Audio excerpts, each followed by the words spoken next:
live your life in a very foreign environment. And it was a great experience, which still is impacting me probably until today.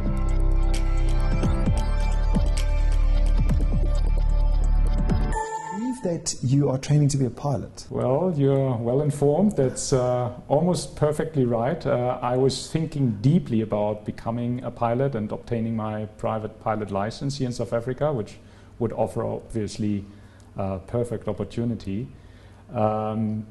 I'm still in the decision-making process, to be honest, and I had a couple of private lessons, let's say, with a friend who owns a little airplane, a van. I'm sure you know that probably. Yes. And I was flying it for quite a while, and I did well according to him, and we both survived, so I guess it wasn't all bad. But I'm also aware that obviously if you are making the decision for becoming a private pilot, there is a commitment which goes with it. It's not only the money and the time during the training session, but also afterwards you have a commitment. You need to keep yourself up and running. You need to commit yourself to perform a couple of flights every month at least, to train your skills, to keep a certain routine. And you need to renew certain licenses, as you may be aware of. So there's more than just obtaining a license.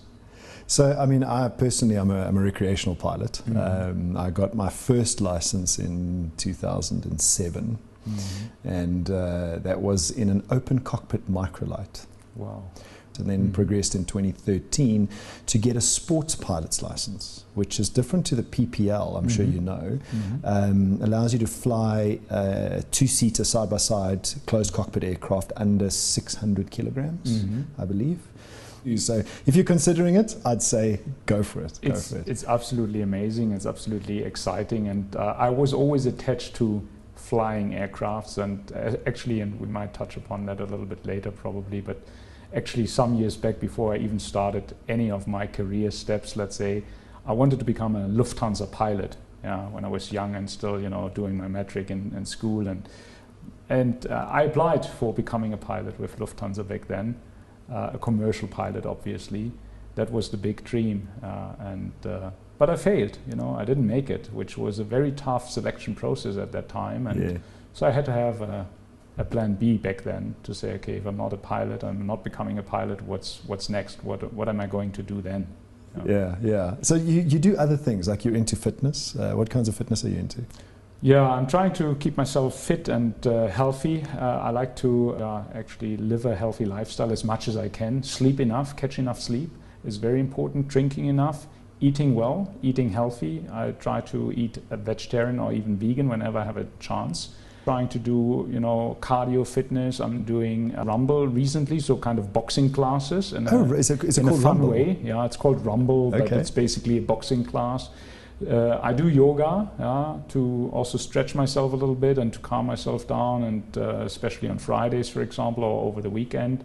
Back home in Germany, I like to go skiing also. I'm an avid golfer. I'm an absolute golf fanatic, I would say. I'm sometimes getting crazy about it. So the virus has really bitten me about golf many years back already. But unfortunately, I don't have enough time to play golf. It's a very time-consuming sport. So yeah, I like to stay fit and healthy in many dimensions and many ways. Yeah. So let's get into where you grew up. I'm assuming Germany is going to be the answer. Where did you grow up? Tell us about that kind of like early phase of your life. Yeah, you're right. I'm German by origin. I was born in a small, very beautiful city called Fulda, which is about 100 kilometers northeast of Frankfurt, so really in the center of Germany. That's where I was born, that's where I grew up for most of my life. And it's a beautiful city with lovely outdoors, lovely area, and that's where all my friends lived, and where I went to school, and where I completed school with A-level, metric, as you call it here. And then I went on to study, which was not far away, but also not in Fulda directly. So I studied mechanical engineering. That's my profession actually, per definition. I'm a mechanical engineer, which I completed in bare minimum time back then. So I was pretty young when I completed my engineering degree. I was 23 years old. And it was pretty obvious and pretty clear to me that no one is going to hire such a young engineer. And I wanted to use my age advantage back then further. So I went on studying, and I did my MBA, which I did partly in England, in Sheffield, and then also partly in Hong Kong. So I was already traveling back then to Hong Kong, studying there, doing an internship in Hong Kong. So I was quite adventurous back then in that time. Yeah. And so during your teenage years, I mean, obviously we have dreams. Before you went and studied mechanical engineering, did you have a dream? Did you want to become a mechanical engineer? What was the dream, or was it the Lufthansa pilot? I was always interested in mechanical stuff, in engines, of course, like a boy. You know, I was probably, with that regard, I was a typical boy and a typical teenager. I looked into Formula One, I looked into race cars, I was into motorcycles, I was looking into, you know, the motorcycle magazines which talked about tuning motorcycles or even cars, you know, all the fancy stuff. So when it comes to this, I would say I was a fairly normal, regular teenager, and in things which rattle, emit a lot of noises, and which stink, I would say, you know, like engines. So I was also fascinated by aircrafts, fighter jets and stuff like that, and I read a lot about that in my earlier days. So before I completed school, it was clear to me I wanted to become a pilot.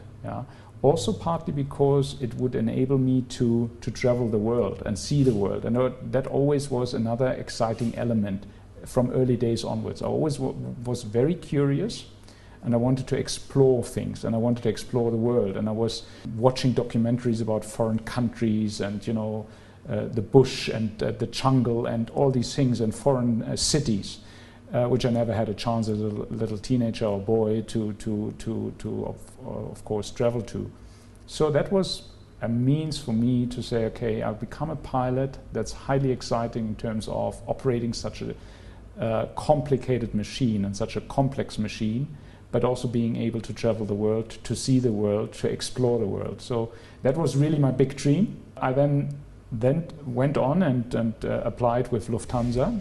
And the first hurdle was taken in the sense that I was invited actually for interviews and for tests, which they performed in Hamburg in a test center, which was basically only there to test potential applicants for pilot or for becoming a pilot, which was fully equipped with all sorts of high tech back in the day, to test your abilities to manage certain things in parallel, your English, your mathematical skills, your physical fitness, your understanding of physics, of chemistry, all these things. But this test was a couple of days, and I didn't pass it. So it was clear to me that it's going to be a tough test. So of course I had a plan B developed before, and I said, okay, in case I don't pass this test and I can't make it to become a Lufthansa pilot, what would be my plan B? And the plan B was pretty clear for me as well. I wanted to study mechanical engineering.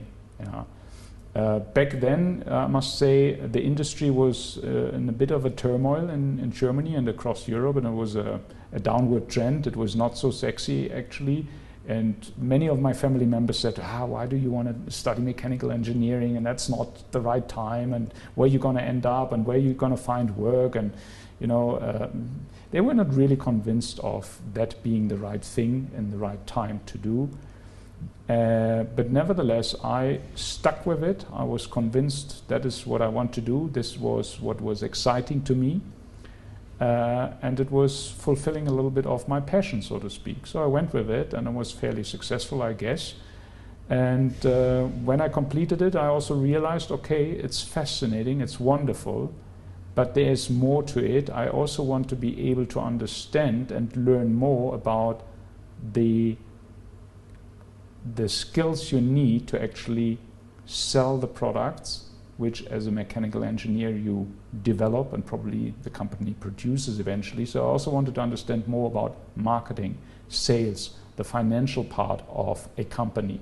So that's why I took the next step after finishing my degree and studied did my MBA, which I did in Sheffield, at the Sheffield Business School, and then I went to Hong Kong as well to complete my MBA there, which was a very exciting first experience to really throw yourself into an adventure, into unknown, untapped territory. I have never been so far away from home. I've never been in such a foreign environment like Hong Kong. And we're talking about 1996. In 1997, it was handed back over from the British to China. So that was also a very interesting period where Hong Kong was about to prepare for the handover back to China. So that was when I spent some time in Hong Kong.